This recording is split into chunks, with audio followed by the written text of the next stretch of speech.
অভিনেতা শামীম হাসান সরকারের বিরুদ্ধে মারধর ও ধর্ষণের হুমকির অভিযোগ এনেছেন অভিনেত্রী প্রিয়াঙ্কা। মঙ্গলবার সাক্ষাৎকারে অভিযোগ করার পর রাতেই সংবাদ সম্মেলনে পাল্টা জবাব দেন শামীম। বিস্তারিত অঞ্জলি কবিরের ডেস্ক রিপোর্টে। জনপ্রিয় অভিনেতা শামীম হাসান সরকারের বিরুদ্ধে মারধর ও ধর্ষণের হুমকির মতো গুরুতর অভিযোগ তুলেছেন অভিনেত্রী প্রিয়াঙ্কা। মঙ্গলবার বিকেলে একটি বেসরকারি টিভি চ্যানেলে উপস্থিত হয়ে এসব অভিযোগ করেন তিনি। এরপর রাত 9টার দিকে সংবাদ সম্মেলন করে প্রিয়াঙ্কার অভিযোগের জবাব দেন শামীম হাসান সরকার। প্রিয়াঙ্কার দাবি, শামীম শুধু অকথ্য ভাষায় গালিগালাজ ও হুমকি দেননি, তার গায়েও হাত তুলেছেন। অভিনেত্রী অভিযোগ করেন, অভিনেতা শামীম হাসান সরকার একটা সিন চলাকালীন আমার সঙ্গে খুবই বাজে আচরণ করেছেন।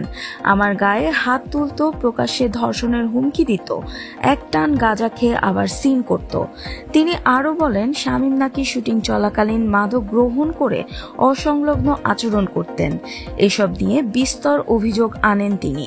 এই অভিযোগের পর শামীম হাসান সরকার সংবাদ মাধ্যমে মুখ খোলেন। তিনি দাবি করেন, মাদক সেবনের অভিযোগ খুব গুরুতর। আমাদের শুটিং হাউসের সব জায়গায় সিসি ক্যামেরা আছে। আপনারা চাইলে আমি সেগুলো আপনাদের দিতে পারি। যদি কেউ প্রমাণ করতে পারে আমি মিডিয়া ছেড়ে দেব। অভিনেত্রীর গায়ে হাত তোলার অভিযোগ প্রসঙ্গে শামীম বলেন, আমার অভিনয় জীবনের 10 বছর চলছে। এই জীবনে আমি কারো ওপর হাত তুলিনি।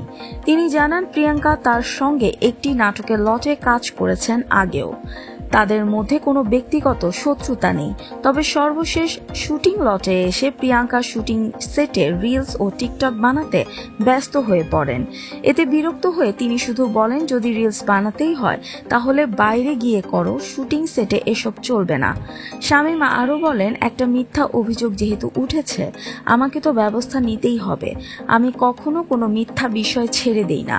আমার পরিবার, শিল্পী সমিতি ও সংগঠনের সঙ্গে আলোচনা করব।